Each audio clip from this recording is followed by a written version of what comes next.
Magic 87.6. Let's talk some tech with Matthew Dickerson. Morning. Yeah, good morning. Great to be chatting to you again, Andrew. Always a pleasure, mate. Now let's kick it off. Who's driving the buses in Newcastle? Well, I know I'm not driving the buses. I'm assuming you're not driving Neither the am buses.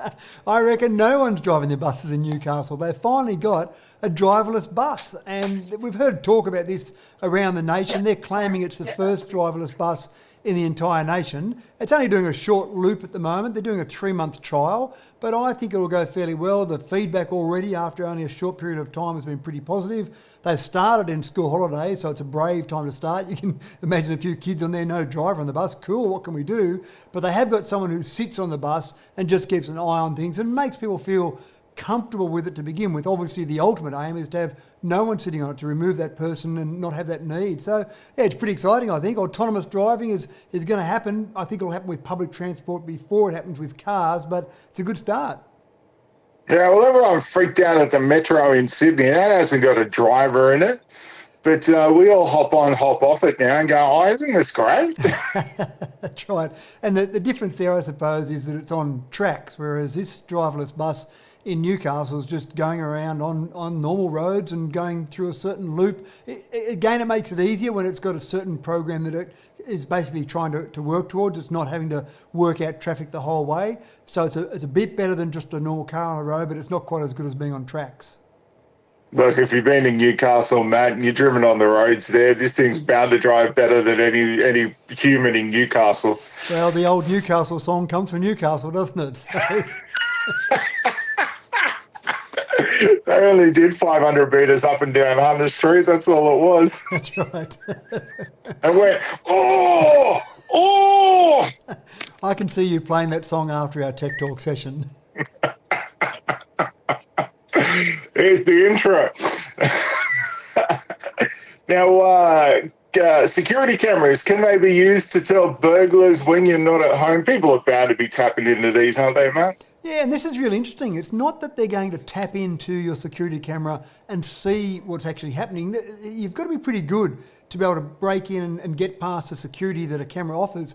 What some burglars are doing is they're actually sniffing the traffic to see when there's increased traffic, and that's when they figure that someone's not there because they're looking at the cameras remotely. So they're sitting outside a home or a business, they realise there's additional traffic, that means someone's not there, I can go and break in. But they're not that smart, because if I was going to break in somewhere, I'd go for the places that have no video cameras rather than the places that have video cameras and no one's home. I'd go to the places with no video cameras whatsoever. So I've always said that thieves probably aren't the cleverest out there, and this is probably more proof of that. Yeah, oh, absolutely. I'm sorry. As much as I'd love a challenge, I don't think I want to challenge that much. That's right. But it is interesting, and these are the things that you can start to break down and find out exactly what's happening. And so just that increased traffic, because you're not looking at your security cameras, well, at least I'm not looking at my security cameras while I'm at my home. I'm only going to look at them when I'm away somewhere. So this is where someone's gotten onto that and said, well, that increased traffic is actually quite, I suppose gives away a bit. The whole security camera market is huge, though. They're saying that the security camera industry will be worth about 1.3 billion by the year 2023. So it's an increasing area, and because cameras are getting so much better in the quality of the pictures and in a way you can actually access those pictures, it is an industry that's actually exploding. I want the one where I can sound like RoboCop. It's got the speaker on it, so you can put it out the front of your house and get really close and go, step away from the house. Yeah. Step away from the house. And so do you think that would scare a burglar away? Nah, my wife would just turn around and go, stop being stupid. They're going to steal stuff anyway. That's right. Or worse still, they might say, you sound pretty scary. I'll meet you down at the corner at 5 p.m. Yeah, they probably wouldn't. And I'd just go, no, I'll just send my wife. She'll... Yeah. This one is really interesting. Tax time. Do you have a legitimate excuse for not lodging your tax form, Matt? I'd love to say I did. Well, in fact, yeah, look, I do have a legitimate excuse for not lodging it on the 1st of July, and that's because the tax office crashed. Their whole website crashed, so you couldn't actually do it. And there were more people this year that wanted to lodge their tax returns early because they might have wanted to get access to their superannuation early, or there might have been some money coming through from some COVID-19 money. So they were trying to get in there and do it. And I suppose the disappointing part about this is that the tax office and the federal government knew that people were going to want to do things early because of COVID-19, yet still they didn't learn from the last time it happened with the MyGov site that they still didn't basically increase the amount of capacity there. And that's the beauty of some of these pieces of infrastructure now. You can actually increase and decrease capacity when you need it. So 1st of July, they should have increased the capacity to allow all these people to want to lodge their tax returns on the 1st of July. But no, they didn't. And you just got a very boring message that said, sorry, we can't take your return at this stage, come back later. I don't know that means come back in 10 years' time, but you might put an argument together to say that I couldn't lodge it, so I just gave up altogether for the next 10 years. Yeah, no, who lodges their tax return right on the 1st of July anyway? Well, no one normally, but because this year's a little bit different, that's where they found a huge number of people wanted to lodge their tax returns. I remember when the MyGov one happened, the minister responsible, and I can't remember the name of the minister responsible, but he tried to blame it on a denial of service attack. And then finally in Parliament, he had to admit that actually the capacity just wasn't there. They didn't actually anticipate how much additional capacity they would need when everyone wanted to get in with their MyGov information. Yeah, I just keep looking at my tax return and I just cry. Every year I do it, I just cry. I find the funniest one is when you've got young employees in your business and they get their first pay slip and they say, oh, this tax, where's all this tax gone? How come I don't get that? Yeah. Welcome to living in a democratic society.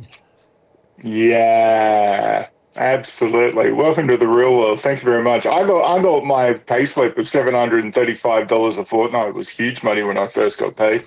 And then I saw how much went to the government and then I just went, Philistines. That was huge money back in about, 1950 when you got that first pay slip. Yeah, thanks, mate. Yeah, love it. No. Yeah.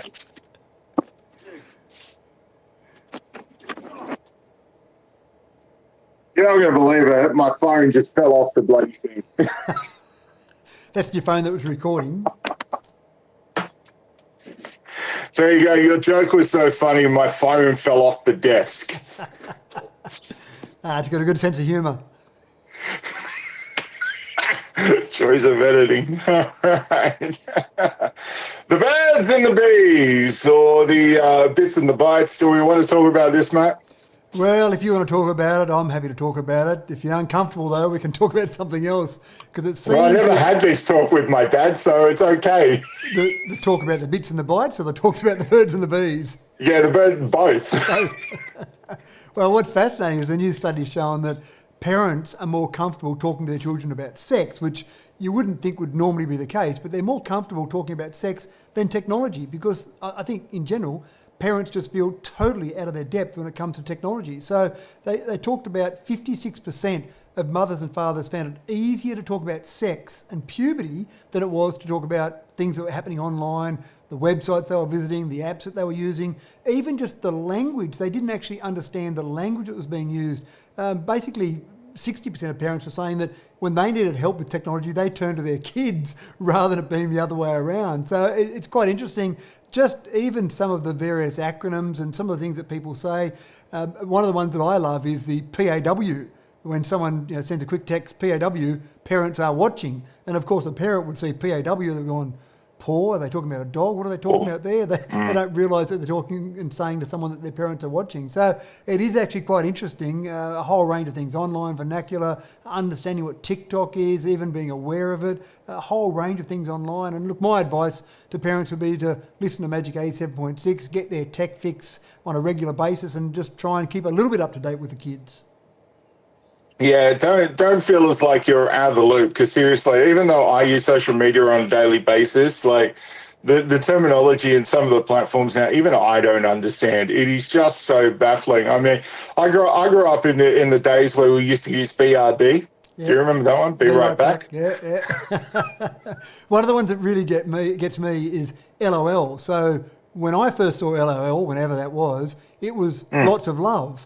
And then at some point in time, and no one sent me a memo about it, LOL turned into laugh out loud. So sometimes When was someone... it lots of love? I don't ever remember it being lots of love. It was always laugh out loud. No, it was lots of love a long time ago. And you can imagine a bit awkward there if you and I saw each other and you said, oh, Matt, I saw a photo of you the other day, LOL, and I'm going, lots of love. Andrew, thank you very much. And you're thinking laugh out loud. So it's a bit confusing there. You've got to really stay up to date.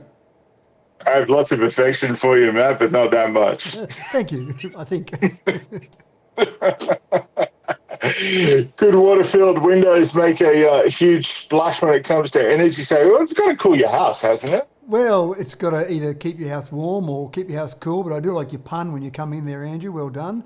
But it's actually interesting. They're obviously trying to work out ways to keep the heat in your home, and this is a UK study, this particular one, so they're trying to keep the heat in their home. And you've got double glazed windows, you've got triple glazed windows, you've actually got inert gases that they try and put in between, or they don't try and put it, they put in between the panes of glass to try and keep that heat from escaping out of the house, because it costs money if you've got to heat up the house only for it to escape out the windows. In fact, the best way to build a house would be to have no windows, because that would keep the heat in, but a little bit boring when you can't see the outside world. But I think the idea here is that heat is actually absorbed fairly well by water.